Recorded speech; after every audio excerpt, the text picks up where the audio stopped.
Hello friends, என்னோட பேர் Hemamalini. Welcome to Malini's dhaba. இன்றைக்கி நம்ம சேனலில் சோயா பாலக் கிரேவி எப்படி செய்யறதுனா பார்க்க போகிறோம். ரொம்ப சிம்பிள் அண்ட் ஈஸியாக, டேஸ்ட் வந்து ரொம்ப பிரமாதமாக இருக்கும். இது சப்பாத்தி, பூரி, நான் அதோட ரைஸோட சாப்பிடும்போது கூட ரொம்ப அருமையாக இருக்கும். வாங்க வீடியோவுக்கு போய் அதை எப்படி செய்யலான்னு பார்க்கலாம். அதுக்கு முதல்ல இது வரைக்கும் நம்ம சேனலை சப்ஸ்கிரைப் பண்ணாமல் இருந்தால் மறக்காமல் சப்ஸ்கிரைப் பண்ணி வச்சுட்டு பக்கத்தில் இருக்க பெல் பட்டனையும் ப்ரெஸ் பண்ணி வச்சுக்கோங்க. அப்போ தான் நான் போடுற வீடியோஸ் உங்களுக்கு நோட்டிஃபிகேஷன் வரும். வாங்க வீடியோவுக்கு போகலாம்.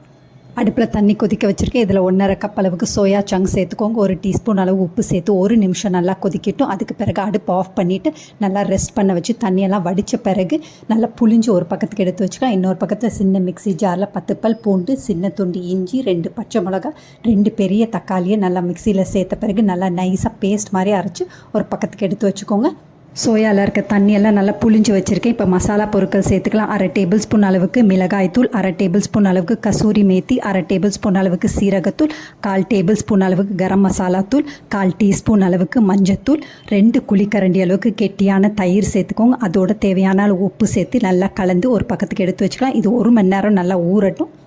இன்னொரு பக்கத்தில் பெரிய ஓக்கொன்று அடுப்பில் வச்சுருக்கேன். இதில் 3லேருந்து 4 டேபிள் ஸ்பூன் அளவுக்கு எண்ணெய் சேர்த்துக்கோங்க. எண்ணெய் நல்லா சூடானோன்னு 10 மிளகு, 1 பெரிய துண்டு பட்டை, 1 கருப்பு ஏலக்காய், 3/4 டீஸ்பூன் அளவுக்கு சீரகம், இதெல்லாம் நல்லா பொரியட்டும். அதுக்கு பிறகு 1 பெரிய வெங்காயத்தை பொடியாக நறுக்கி வச்சுருக்கேன். அதையும் சேர்த்து 4-5 நிமிஷம் நல்லா வதக்கி விட்டுக்கோங்க.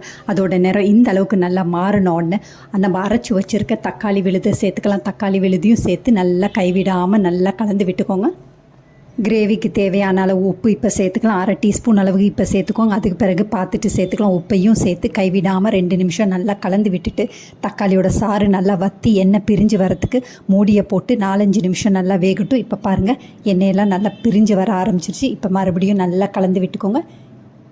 1 நிமிஷம் நல்லா கலந்து விட்ட பிறகு நம்ம ஏற்கனவே மேரினேட் பண்ணி வச்சுருக்க சோயா சங்க்ஸை சேர்த்துக்கலாம். அதையும் சேர்த்து கைவிடாமல் 4-5 நிமிஷம் மீடியம் டு லோ ஃப்ளேமில் வச்சு நல்லா பெரட்டி விட்டுக்கோங்க. சோயா வந்து நல்லா ரோஸ்ட் மாதிரி வரும், அந்த அளவுக்கு நல்லா பெரட்டி விட்டுக்கோங்க. இந்த அளவுக்கு நல்லா பெரட்டின பிறகு 1 கப் அளவுக்கு தண்ணி சேர்த்துக்கோங்க. தண்ணியும் சேர்த்து நல்லா கலந்து விட்டுக்கோங்க. கலந்து விட்டுட்டு மூடியை போட்டு 4-5 நிமிஷம் மீடியம் டு லோ ஃப்ளேமில் நல்லா வேகட்டும். சோயாவில் நிறைய புரதச்சத்து இருக்குது. குழந்தைங்கள்லேருந்து பெரியவங்க வரைக்கும் அடிக்கடி சோயா சங்க்ஸ் எடுக்கிறனால நம்மளோட மசில்ஸ் வந்து ரொம்ப ஸ்ட்ராங்காக இருக்கும். இது அப்படியே இருக்கட்டும். இன்னொரு பக்கத்தில் நம்ம பாலக்கீரையை நல்லா வதக்கிக்கலாம். அதுக்கு ஒரு கடாய் அடுப்பில் வச்சுருக்கேன். 2 டீஸ்பூன் அளவுக்கு எண்ணெய் சேர்த்துக்கோங்க. இதில் 4-5 பல் பூண்டை பொடியாக நறுக்கி வச்சுருக்கேன். 3 காஞ்ச மிளகா, 1/2 டீஸ்பூன் அளவுக்கு சீரகம், இதெல்லாம் நல்லா பொரியட்டும். இந்த அளவுக்கு நல்லா பொரிஞ்சோன்னே பாலக்கீரையை நல்லா மண் போக கழுவிட்டு பொடியாக நறுக்கி வச்சுருக்கேன். அதை இப்போ சேர்த்துக்கலாம். பாலக்கீரையை அடுப்பில் சேர்த்த பிறகு அதிக நேரம் அடுப்பில் இருக்கக்கூடாது. 2-3 நிமிஷம் நல்லா வதங்கினா சரியாக இருக்கும். இந்த அளவுக்கு பாலக்கீரை நல்லா வதங்கினோன்னே அடுப்பை ஆஃப் பண்ணிவிட்டு இது ஒரு பக்கத்துக்கு எடுத்து வச்சுக்கலாம்.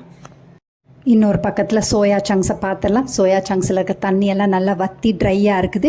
நான் 1 கப் அளவுக்கு தண்ணி சேர்த்தேன். நீங்கள் 2லேருந்து 2.5 கப் அளவுக்கு தண்ணி சேர்த்திங்கன்னா உங்களுக்கு ரைஸோட சாப்பிடும்போது நல்லாயிருக்கும். கிரேவி வந்து அதிகமாக இருக்கணும். இந்த அளவுக்கு நல்லா கலந்து விட்ட பிறகு நம்ம வதக்கி வச்சுருக்க பாலக்கீரையை சேர்த்துக்கலாம். பாலக்கீரையும் சேர்த்துட்டு நல்லா கலந்து விட்டுக்கோங்க. இது கலந்து விட்டுட்டு நான் கிரேவிக்காக மறுபடியும் 1 கப் அளவுக்கு தண்ணி சேர்க்குறேன். நீங்கள் முதல்லையே சோயா சங்க்ஸுக்கு சேர்க்குற போதே நீங்கள் 2.5 கப் அளவுக்கு தண்ணி சேர்த்திங்கன்னா சரியாக இருக்கும்.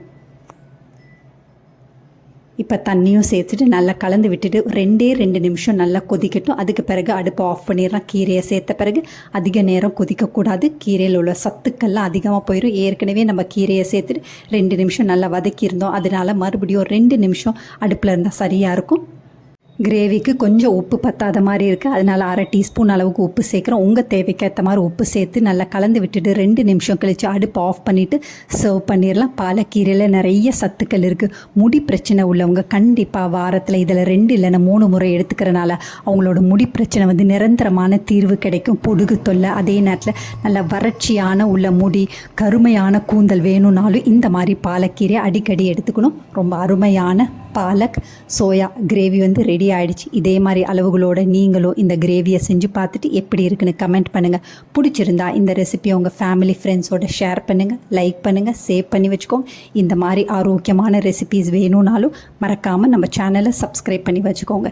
இது சப்பாத்தி, ரோட்டி, நான், பூரி, அதே நேரத்தில் ரைஸோடு சாப்பிடும்போது ரொம்ப பிரமாதமாக இருக்கும். தேங்க்ஸ் ஃபார் வாட்சிங் ஃப்ரெண்ட்ஸ்.